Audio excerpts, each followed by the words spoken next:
Iran வளைகுடாவில் புதிய ரூல்கள் சட்டத்திட்டங்கள், அதாவது இதுக்கு பிறகு தெற்கு வளைகுடா அரபு நாடுகளில் அமெரிக்க தளங்கள் இருக்கக்கூடாது, நாங்கள் அனுமதிக்க மாட்டோம் அப்படின்னு சொல்லி ஈரான் சொல்ல அமெரிக்கா அதுக்கு பதில் வழங்கிக்குது. இஸ்ரேல் அதிரடியான ஒரு பதில் வழங்கிச்சுது. இதனை கேட்ட ஈரான் பாரசீக வளைகுடாவில் நடுவில் நின்று கொண்டு நடுக்கடல் பயிற்சின்னு சொல்லி ட்ரோன் ஏவுகணை தாக்குதல் பயிற்சியை செய்து வளைகுடாவை பதட்டத்துக்கு உள்ளாக்கின வகையில் ஈரான் செயற்பட்ட செய்திகள் எல்லாம் இன்று வந்திருக்குது. இது இல்லாம பினான்சியல் டைம்ஸ் சஞ்சிகை ஈரானுடைய ஒரு உள் விவகார விஷயத்தை வெளியிட்டுக்குது. இது ஐரோப்பாவுக்கு அதிர்ச்சி தரும் செய்தியாக காணப்படுவதாக ஊடகங்கள் சொல்லுது. அமைதி ஒப்பந்தமும் இல்ல, போரும் இல்ல, உடன்படிக்கையும் இல்ல, பேச்சுவார்த்தைகளும் இல்லாத நிலையில் அருந்து போன பட்டம் போல பதட்டமான நிலையில் வளைகுடா நாட்கள் நகர்கிறது என்று ஊடகங்கள் எழுதுது. சரி, மேற்கூறிய தகவல்களை முழுமையாக விரிவாக பார்ப்போம். எனவே தகவல்கள் பிடித்திருந்தால் சப்ஸ்கிரைப் செய்யுங்க, லைக் பண்ணுங்க கேட்டு செய்திகளுக்குள்ள நுழைவோம்.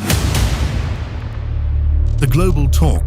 அன்புள்ள நேயர்களுக்கு ஏக இறைவனின் சாந்தியும் சமாதானமும் உண்டாவதாக. அமெரிக்காவுக்கும் ஈரானுக்கும் இடையிலான ஒப்பந்த காலம், அதாவது போர் நிறுத்த ஒப்பந்த காலம் நேற்றுடன் முடிவடைந்தது. இந்த நேரத்தில் டொனால்ட் ட்ரம்ப் சொல்லியிருக்கிறார், இனி போர் நிறுத்த ஒப்பந்தத்தை நாங்கள் நீடிக்க மாட்டோம், எதிர்காலத்திலும் ஈரானோடு பேசுவதற்கான எந்த திட்டமும் இல்லை என்று சொல்லி டொனால்ட் ட்ரம்ப் இன்று அதிகாரப்பூர்வமாக அறிவித்துள்ளார். மேலும் அவர் சொல்றார், இந்த ஹோர்மோஸ் கடல் முற்றுகை தொடர்ந்து இருக்கும் என்று குறிப்பிடுகின்றார். இது இவ்வாறு இருக்கும் போது ஈரான் வெளிவிவகார அமைச்சர் குறிப்பிடுகின்றார், நாங்களும் இந்த சூழல்ல அமெரிக்காவோடு எந்த ஒரு தற்காலிக போர் நிறுத்தம் அல்லது பேச்சுவார்த்தைக்கு ஈரான் செல்லாது, அதனை ஏற்றுக்கொள்ளாது என்று குறிப்பிட்டுவிட்டு ஒப்பந்தம் என்ற ஒன்று வர வேண்டும் என்று சொன்னால் நிரந்தரமாக இந்த போரை முடிவுக்கு கொண்டு வர ஒப்பந்தத்தை மாத்திரம்தான் ஈரான் ஏற்றுக்கொள்ளும் என்று சொல்லி திட்டவட்டமாக அப்பாஸ் அராச்சி, அதாவது ஈரானுடைய வெளிவிவகார அமைச்சர் இன்று ஊடகங்களுக்கு தெரிவித்திருந்த கருத்து வெளியாகியுள்ளது. மேலும் ஈரானுடைய ஒரு அதிகாரி குறிப்பிட்டதாக ஒரு செய்தி வெளியாகிக்குது. அமெரிக்கா இஸ்ரேல் ஈரானுக்கு இடையிலான பேச்சு, அதாவது போர் நிறுத்த பேச்சு முடங்கி இருக்கிறதால IRGC ஆனது தனது தாக்குதல் நிலையை ஒரு முழுமையான தாக்குதல் நிலைக்கு மாற்றும் என்று ஈரானிய அதிகாரி சர்வதேச ஊடகம் ஒன்றுக்கு, அதாவது CBS செய்தி சேவைக்கு தகவல் வழங்கியுள்ளார். அதாவது இவர் சொல்றாரு, ஏதாவது அசம்பாவிதங்கள், அதாவது இப்ப போர் நிறுத்தம் இல்லையே, அதனால ஈரான் மீது அமெரிக்காவோ இஸ்ரேலோ தாக்குதல் நடத்தினா முழுமையான தாக்குதல், அதாவது முழு அளவான போருக்கு ஈரான் இப்ப தயார் நிலையில இருக்குது அப்படின்னு ஒரு அதிகாரி சொன்ன செய்தி தான் இந்த சர்வதேச ஊடகம் வெளியிட்டுள்ளது. அதாவது போர் நிறுத்தம் இல்லாட்டி எப்ப வேண்டுமானாலும் எதுவும் நடக்கலாம், யாரும் யார் மீதும் தாக்குதல் நடத்தலாம். இதனால் மறுபடியும் ஈரான் அமெரிக்கா இஸ்ரேலுக்கு இடையிலான கடுமையான மோதல் அபாயம் இருந்து கொண்டிருக்கிறது என்பது இந்த செய்தியிலிருந்து நாம புரிந்து கொள்ளக்கூடியதா இருக்குது. இப்படியான சூழ்நிலையில இப்ப UAE ஐக்கிய அரபு அமீரகம் ஒரு அறிவித்தலை விட்டுக்குது. அதாவது அமீரகம் அதாவது UAE இதற்கு பிறகு ஈரானோடு ராஜதந்திர ரீதியில எந்த ஒரு வர்த்தக உறவுகளையும் மற்றும் நிதி தொடர்பான நடவடிக்கைகளையும் நாங்க நிறுத்திக் கொள்வதாக அறிவித்துள்ளது. இதற்கான சடுதியான காரணமாக ஐக்கிய அரபு சொன்ன விஷயம் என்னன்னு சொன்னா, எங்கட வான்பரப்புக்குள்ள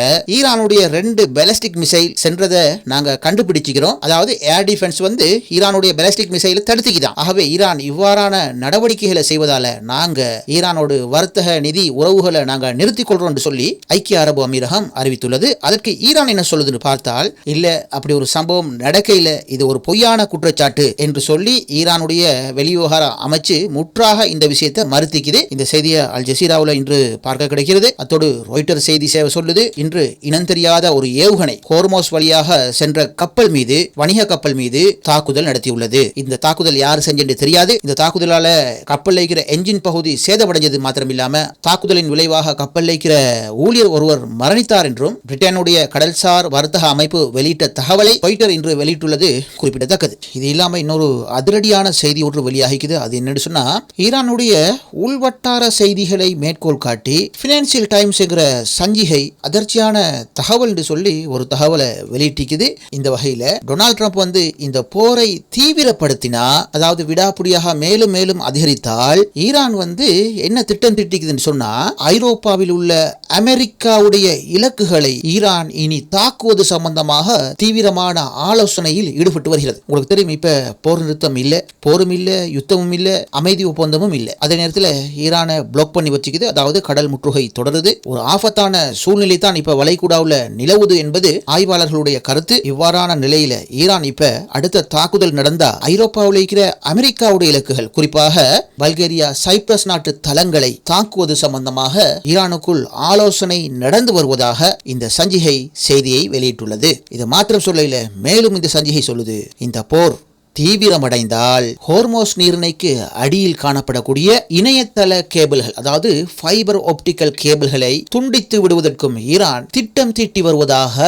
தகவல் வெளியிட்டுள்ளது. இந்த செய்தியெல்லாம் பைனான்சியல் டைம்ல வெளியிடப்பட்ட செய்திகள். இது ஒரு ஐரோப்பாவுக்கு ஒரு அதிர்ச்சிகரமான செய்தி. ஃபைபர் கேபிள் வெட்டப்பட்டால் வளைகுடாவில் இருக்கிற Kuwait, Qatar, Bahrain, UAE, Saudi அரேபியாவுடைய கிழக்கு பகுதிகள் கடுமையான இணையதள நெருக்கடியை எதிர்நோக்கக்கூடிய வாய்ப்புகள் உள்ளது. இதனால அவங்களோட கொடுக்கல் வாங்கல், பேங்கிங் சிஸ்டம், நாட்டுடைய நிர்வாக சேவை நடவடிக்கைகள் எல்லாம் மட்டுப்படுத்தப்படக்கூடிய வாய்ப்புகள் காணப்படுவதாக குறிப்பிடப்படுகின்றது. அதே போல ஐரோப்பா மீது ஈரான் கை வைக்க ஆரம்பித்தால் இந்த போர் பரவலடையக்கூடிய வாய்ப்பு உள்ளது. அதாவது விரும்பியோ விரும்பாமலோ இனி ஐரோப்பிய நாடுகளும் அமெரிக்காவோடு இணைந்து, இஸ்ரேலோடு இணைந்து ஈரானை எதிர்த்து நிற்கக்கூடிய வாய்ப்புகள் உள்ளது. இதனைத்தான் சிலர் விரும்புகின்றார்கள் என்று தகவல்களை பார்த்திருக்கிறோம். இந்த வகையில பல்கேரியாவில் அமெரிக்காவுடைய தளங்கள் இருக்குது. பல்கேரியா உங்களுக்கு தெரியும் 2004 ஆண்டு 29ஆம் தேதி மார்ச் மாதம் நேட்டோவுடைய அங்கத்துவத்தை பெற்றுக்கொண்டது. இப்ப பல்கேரியா நேட்டோ உறுப்பு நாடுகள். ஆகவே நேட்டோ நாடை ஈரான் தாக்குமானால் அடுத்தது இந்த போர் பரவலை பற்றி நாம் சொல்லி வேலையில். இது இவ்வாறு இருக்கும் போது இன்னொரு செய்தி வருகிறது. ஈரானுடைய ஆயுதப்படை தளபதி வளைகுடா நாடுகளுக்கு ஒரு கடுமையான எச்சரிக்கை ஒன்றை விடுத்ததாக செய்திகள் வெளிவருகிறது. அமெரிக்காவுடைய ராணுவத்துக்கு எந்த ஒரு வளைகுடா நாடும் உதவி வழங்கினால் அது ஈரானுக்கு எதிராக செய்யப்பட்ட நடவடிக்கையாகவே அது அமையும். அதாவது நேரடியாக அமெரிக்காவோடு சேர்ந்து ஈரானுக்கு எதிரான போரில் இணைந்ததாக கருதப்படும் என்று ஈரானுடைய படைத்தளபதி இன்று எச்சரிக்கை விடுத்த செய்தியை CBS நியூஸ் வெளியிட்டிருந்தது. அதாவது ஈரான் பாரசீக வளைகுடாக்குல ஒரு புதிய ஒரு யாப்ப எழுதுதா அப்படின்னு யோசிக்கக்கூடியதா இருக்குது. இந்த செய்தியை பற்றி விரிவாக பார்த்தால் தெற்கு பாரசீக வளைகுடா நாடுகள், பாரசீக வளைகுடாவில் தெற்கில் இருக்கிற நாடுகளான கத்தார், UAE, பஹ்ரைன், ஓமான் போன்ற நாடுகள்லாம் வரப்போகுது. இந்த நாடுகள்ல இதற்கு பிறகு அமெரிக்க தளங்கள் இருக்கக்கூடாது என்றவாறு ஈரான் அறிவித்துள்ளதாக செய்திகள் வெளியாகியுள்ளது. அதாவது தெற்கு பாரசீக வளைகுடா நாடுகள் அமெரிக்கா தங்கள் பிரதேசங்களை பயன்படுத்துவதை அனுமதிக்க மாட்டோம் என்று ஈரான் அறிவித்துள்ளது என்றுதான் இந்த செய்தி குறிப்பிடுகிறது. இந்த வகையில் ஈரான் சொல்லுது, பெரிய அளவு எண்ணிக்கையிலான எரிபொருள் நிரப்பு விமானங்கள் அமெரிக்காவுடையது அந்த நாடுகளுடைய அறிவிப்பு இல்லாமலேயே அந்த நாடுகள்ல நிறுத்தப்பட்டிருக்குது. இது எப்படி சாத்தியம் அப்படிங்கிற மாதிரி ஈரான் ஒரு கேள்வி எழுப்பியதாக இந்த செய்தி தெரிவிக்குது. அவர்கள் தெரிந்து கொள்ளட்டும், எங்கள் கண்கள் எல்லாவற்றையும் பார்க்கின்றன, இதனை நாங்கள் அமெரிக்காவுக்கான ஒத்துழைப்பாகவே கருதுகிறோம் என்று ஈரான் அறிவித்துள்ளதாக செய்திகள் வந்துள்ளது. அதாவது இந்த தெற்கு பாரசீக வளைகுடா நாடுகளுக்குள்ள அவங்களோட அனுமதி இல்லாம யார் வீட்டுக்குள்ளேயோ யாரோ வாராங்க, அந்த மாதிரி தான் இந்த ஈரான் சொன்ன கதை இருக்குது. வந்து போறாங்க, இது எப்படி சாத்தியம், இவ்வளவு பெருந்தொகையான விமானங்கள் அந்த இடத்துல நிக்குது, இதெல்லாம் எங்களுக்கு தெரியாம இல்ல, நாங்க பார்த்து கொண்டிருக்கிறோம், எல்லாவற்றையும் எங்களோட கண்கள் பார்த்து கொண்டிருக்குது, இந்த நடவடிக்கை எல்லாம் அமெரிக்காவுக்கு ஒத்து கொடுக்கிறது தான் என்று இந்த ஈரான் கடினமாக பேசிய செய்தி இன்று வெளியாகியுள்ளது. இந்த செய்தி ஒரு பதட்டகரமான செய்தி என்று தகவல் வெளியானது. ஏன்னு சொன்னா இவ்வளவு நாளும் இல்லாத ஒரு சட்டத்தை, புதிய யாப்ப ஈரான் வளைகுடாவுடைய தெற்கு நாடுகளுக்கு அறிவிக்கிறான். உங்க நாட்டில் இதுக்கு பிறகு அமெரிக்க தளங்கள் இருக்கக்கூடாது அப்படின்னு சொல்லி ஈரான் புதிதாக வரைந்துள்ள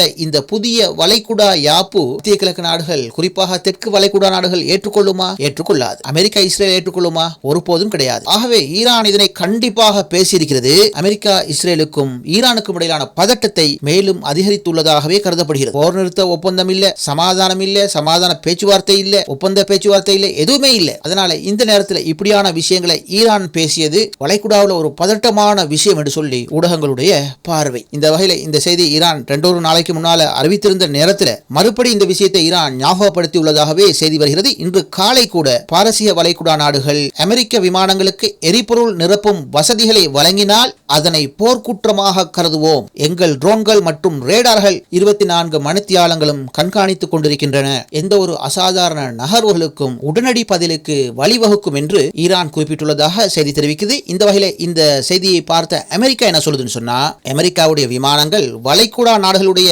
இறையாண்மைக்கு சட்டத்திட்டத்திற்கு மதிப்பளித்து தான் நடக்கிறது அப்படின்னு அமெரிக்காவுடைய பாதுகாப்புத்துறை பென்டகன் இன்று மதியம் அறிவித்துள்ளது. இந்த வகையில ஈரானுடைய எச்சரிக்கைக்கு, அதாவது எதுக்கு தெற்கு பாரசீக வளைகுடா நாடுகள்ல அமெரிக்காவுக்கு இடம் கொடுக்க கூடாது அப்படின்னு சொல்லி ஈரான் அறிவித்ததற்கு சூடாக பதில் வழங்குவது போல இஸ்ரேல் ஒரு பதில ஈரானுக்கு வழங்கிக்குது. அதாவது இஸ்ரேல் சொல்லுது, அமெரிக்கா ஏற்கனவே UAE, பஹ்ரைன் போன்ற நாடுகளில் 6 எரிபொருள் நிரப்பு விமானங்கள் நிறுத்தி வைத்துள்ளது என்ற பதிலை வழங்கிக்குது. இந்த பதிலை பார்க்கும்போது நாங்க நிறுத்தி வச்சுக்கிறோம், என்ன செய்ய போறீங்க அந்த மாதிரி கெத்து காட்டினது போல இருக்குது. ஊடகங்கள் சொல்லுது, இது ஈரானுக்கான எச்சரிக்கை பதிலாகவே இஸ்ரேலுடைய பதில் இருக்குதுன்னு சொல்லி ஊடகங்கள் சொல்லுது. இந்த வகையில இன்று காலை கூட இஸ்ரேல் பிரதமர் பெஞ்சமின் நெத்தனியாகு சொல்லியிருக்கிறார், ஈரான் அணு ஆயுதத்தை நோக்கி நகர்ந்து கொண்டிருக்கிறது. ஆகவே வளைகுடா நாடுகள் இந்த விஷயத்தை தடுக்க பூரண ஒத்துழைப்பு வழங்க வேண்டும் அப்படின்னு சொல்லி நெத்தனியாகு இன்று பேசுகிறார். ஆகவே இவர் பேசின இந்த செய்தி இப்ப போர் நிறுத்தமோ உடன்படிக்கையோ இல்ல.